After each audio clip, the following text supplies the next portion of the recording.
மட்டக்களப்பை நோக்கி படையெடுக்கும் முன்னாள் போராளிகள். அரசின் பணத்தில் அரைவாசியை ஏப்பமிடும் ஸ்ரீலங்கா படை.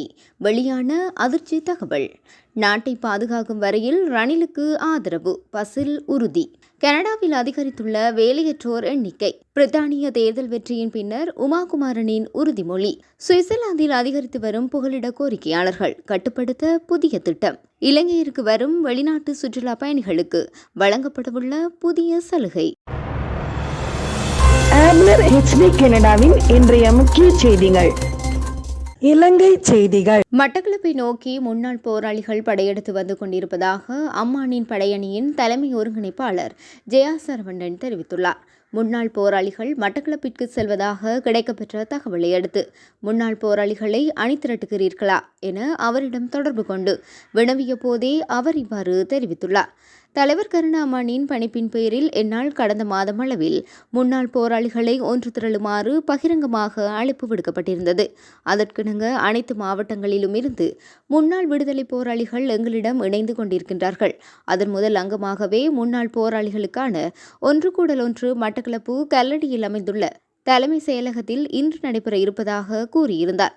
அத்தோடு தமிழர் ஐக்கிய சுதந்திர முன்னணியின் தலைமை செயலகத்தில் தலைவர் கருணாமனும் ஒருங்கிணைப்பாளர் ஜெயா சரவணனும் சந்திக்க உள்ளதாகவும் தெரிவித்துள்ளார். கடந்த வருடம் மத்திய அரசாங்கத்தின் ஏனைய அனைத்து ஊழியர்களின் சம்பளத்திற்காக செலவிடப்பட்ட தொகையை விட காவல்துறையை மற்றும் ஆயுதப்படைகளுக்கு சம்பளத்திற்காக செலவிடப்பட்டுள்ள தொகை அதிகம் என இலங்கை மத்திய வங்கியின் அறிக்கைகள் தெரிவிப்பதாக பேராதனை பல்கலைக்கழகத்தின் பொருளாதாரம் மற்றும் புள்ளியியல் கற்கைகள் பிரிவின் பேராசிரியர் வசந்த் அத்துக்கோரல கொழும்பு ஊடகம் ஒன்றிற்கு தெரிவித்துள்ளார். கடந்த வருடம் முப்படையினருக்கான சம்பளம் வழங்குவதற்காக 21,787 கோடி ரூபாவும் காவல்துறை மற்றும் சிவில் பாதுகாப்பு பிரிவினருக்கு சம்பளம் வழங்குவதற்காக 9,413 கோடி ரூபாவும் செலவிடப்பட்டுள்ளதாகவும் அவர் மேலும் தெரிவித்துள்ளார். நாட்டு மக்களை பாதுகாக்கும் வரையில் ஜனாதிபதி ரணில் விக்ரமசிங்கவிற்கு ஆதரவு வழங்கப்படும் என ஸ்ரீலங்கா பொதுஜன முன்னணியின் ஸ்தாபகர் பசில் ராஜபக்ச தெரிவித்துள்ளார். முன்னாள் அமைச்சர் ரோஹித அபேகுணவர்த்தனவின் 27வது ஆண்டுகால அரசியல் பயணத்தை முன்னிட்டு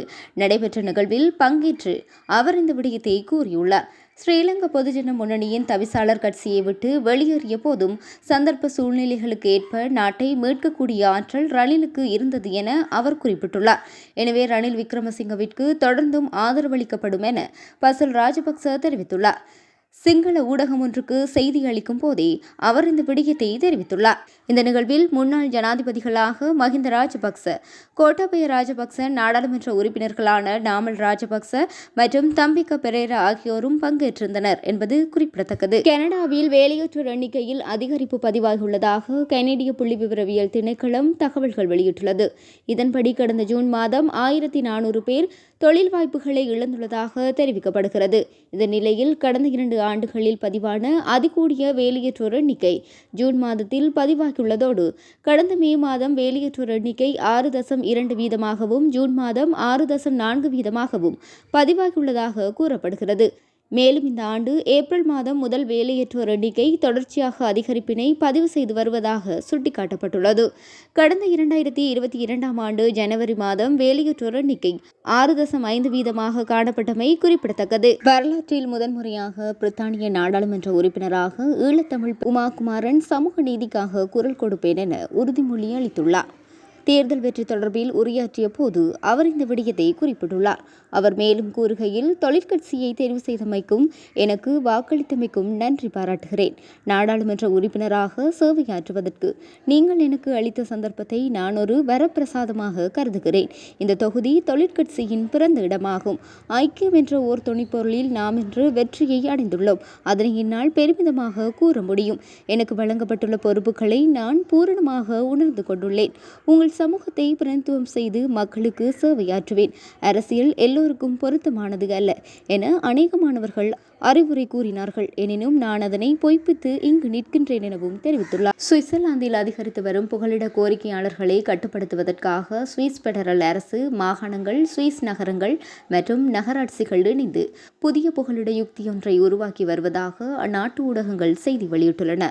இதுகுறித்து அறிவிப்பு ஒன்றை வெளியிட்ட புலம்பெயர்தலுக்கான மாகாண செயலகம் புகலிட பகுதியில் தகவல் தொடர்பு அகதிகளை அவர்களுடைய சொந்த நாடுகளுக்கு திருப்பி அனுப்புதல் மற்றும் சுவிஸ் புகலிட அமைப்பை வலிமையாக்குதல் ஆகியவை இந்த புதிய புகலிட யுக்தியில் அடங்கும் என குறிப்பிடப்பட்டுள்ளது.